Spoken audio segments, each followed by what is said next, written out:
What's your name? Huh? Tiffany. I can't hear you. Tiffany. Tiffany?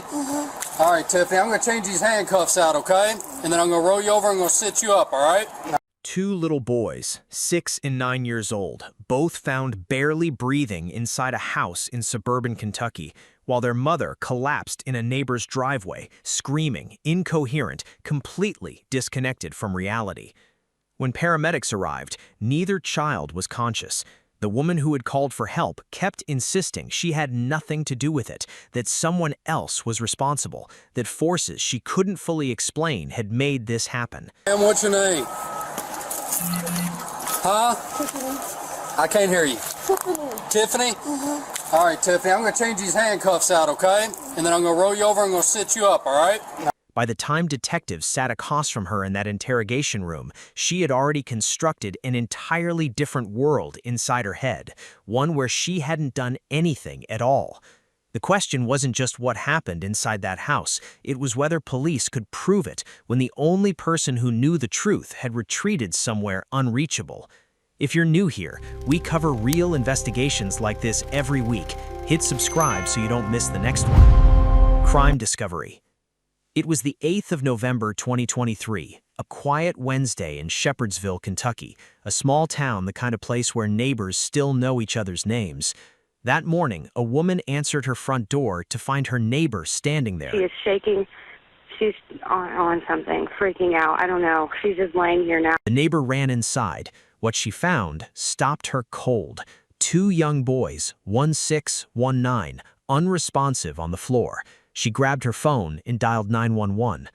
My neighbor just came up to my door and just passed out, and I can't get her to wake up. She's okay. Is she breathing? She is. How old is she? I would say in her early 30s. And now she's screaming that the kids are dying. Stay here. Do we know what happened to him?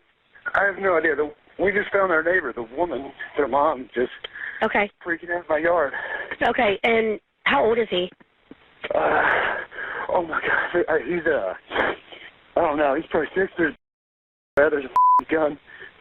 Oh my God. Was he shot? I don't see a gunshot wound. Okay, there's 2 of them. They're both here. They're breathing. Okay. There's 2 children?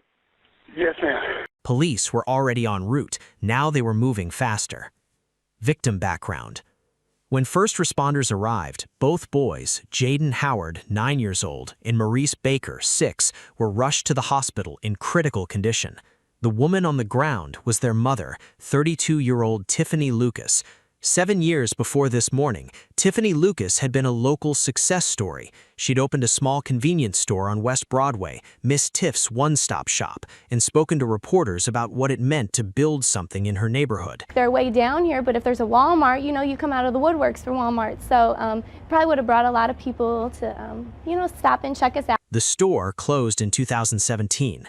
After that, the losses compounded fast.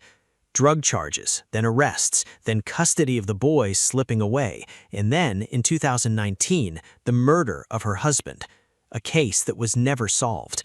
The version of Tiffany Lucas that existed in 2016 would not have recognized where she ended up, and Jaden and Maurice were caught in the middle of every collapse. Investigation begins.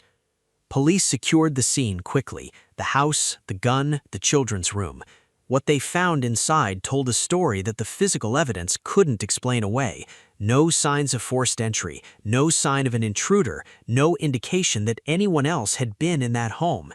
It was just Tiffany and her boys. Detectives brought her to the station. She was barely coherent, slipping in and out of awareness, mumbling things that didn't connect. Officers noted her behavior almost immediately. Something was deeply wrong, and it wasn't just shock. At the station, they ran her through a metal detector, standard procedure. She stood there, eyes unfocused, when something unexpected came out of her mouth. I shot myself. Huh? I shot myself in the head. You what? Shot myself in my ear. You shot yourself in the ear? Mm-hmm.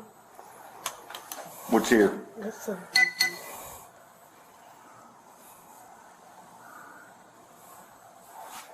I don't see anything.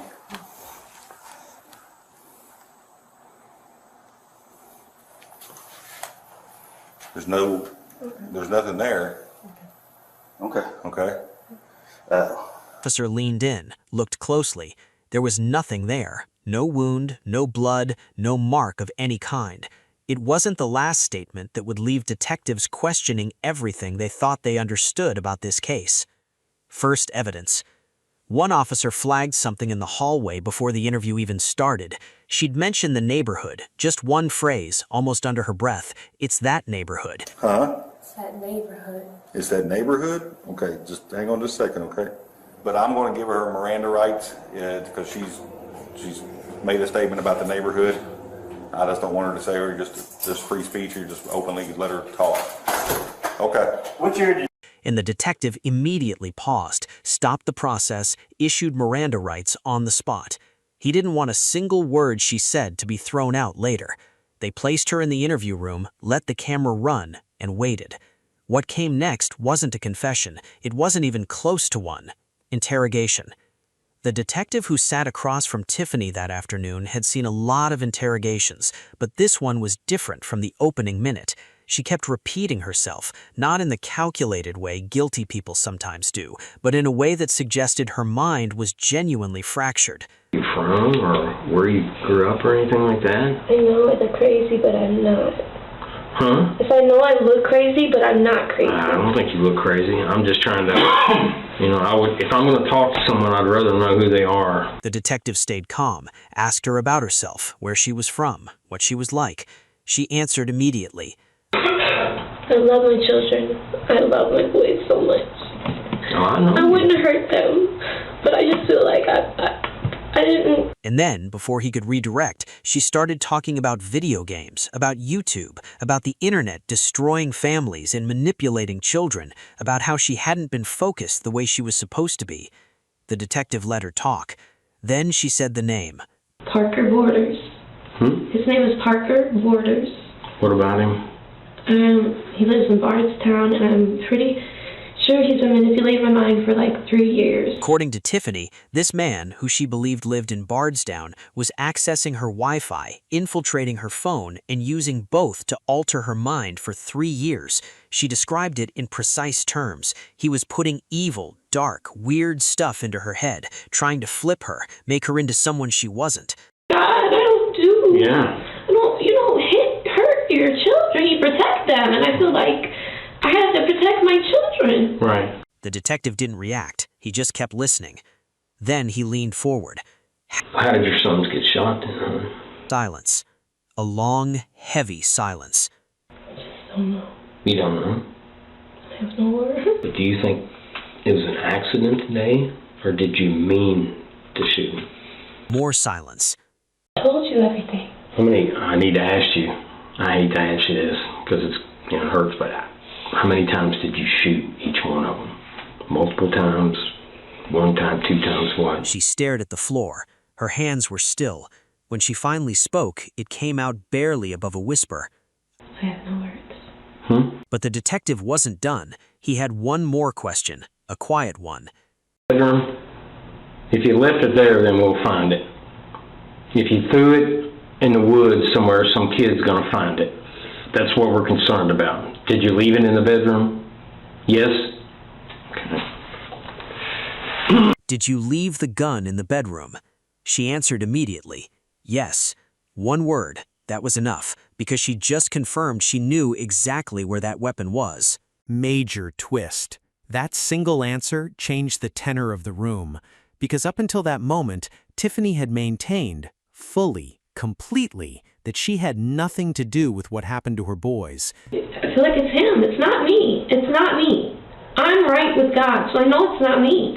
I know. It's not in my mind. Yeah. It's not me. It just isn't. But she knew where the gun was. She knew because she put it there. Detectives had known from the moment they walked into that house. No forced entry, no signs of another person, only Tiffany and her sons, in a weapon she had just confirmed was hers, in a room she had just confirmed she'd been inside. The investigation wasn't trying to figure out who did it. It was trying to understand what state of mind a mother had to be in to do something like this, and whether the legal system had any framework for it. Detective breakthrough. The interview continued to fracture. Tiffany couldn't tell the detective whether anyone else had been in the house. She kept referring to Parker Borders as if he existed somewhere in the walls, present but unseen, coming and going, manipulating from a distance. The detective asked plainly, Anybody else in your house today other than you or your kids? No. The question of motive began to shift. This wasn't a case of suppressed rage. It wasn't a domestic dispute that escalated. What detectives were looking at was something far more difficult to prosecute and far more devastating to comprehend. A woman who had, by every observable measure, completely lost contact with reality. But losing contact with reality doesn't undo what happened to Jaden and Maurice. Arrest and charges. Tiffany Lucas was taken into custody that same day. She was charged with 2 counts of murder, 1 for each of her sons. The boys had survived the initial discovery. They were breathing when help arrived, but neither of them made it. 6-year-old Maurice Baker and 9-year-old Jaden Howard both died from their injuries. The case drew attention across Kentucky, not just for the crime itself, but for the questions it raised about mental illness, custody systems, and the invisible catastrophes that build over years before they erupt in a single morning. Trial and plea. Tiffany's case never went to a traditional trial. She entered a straight guilty plea. 2 counts of murder. No pre-negotiated deal. No agreement on sentencing. She handed the decision entirely to the judge. That choice meant there was no safety net, no agreed-upon number of years, no room to negotiate down. She pleaded guilty and waited to find out what the rest of her life would look like. On the 22nd of November 2024, just over a year after her sons died, she stood before Judge Rodney Barres in a Bullitt County courtroom. But before the judge spoke, the family of Jaden and Maurice had something to say. Victim impact statements in murder cases are always difficult to hear, but what the family said that day was something else entirely. One woman, who had already lost her son, Jaden's father, stood up and faced Tiffany directly. You know we love Jaden and Maurice.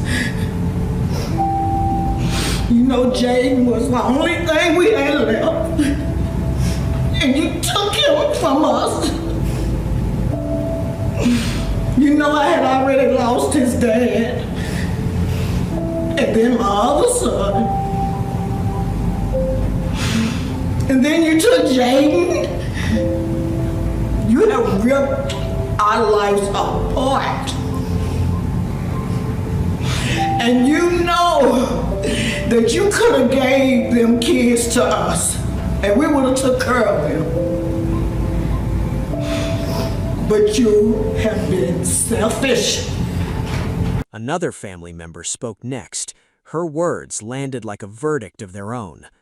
Tiffany, on November 8, 2023, you changed the lives of 2 beautiful boys. You broke my brother's heart, my heart, and the heart of anyone who had encountered them. Jaden and Maurice didn't see you for who you really are. They loved you so much, but at the end of the day, you became what children their age fear the most, a monster. Not for 1 minute do I believe, like you said, you were in a hard spot. You had support in so many ways that you could have used. Like I often told you when we spoke, being a good mom is also making the decision that you can't give the boys the best life and allowing another parent to step in.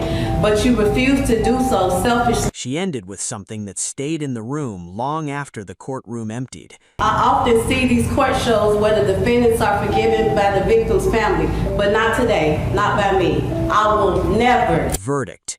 Judge Barres sentenced Tiffany to 2 consecutive life terms in prison. Not concurrent, consecutive, one on top of the other. Under Kentucky law, she cannot even apply for parole until she has served a minimum of 20 years. She will likely spend the rest of her life behind bars. Whether Tiffany Lucas was driven by delusion, mental illness, or both, 2 boys paid the price for it. Jaden was 9, Maurice was 6.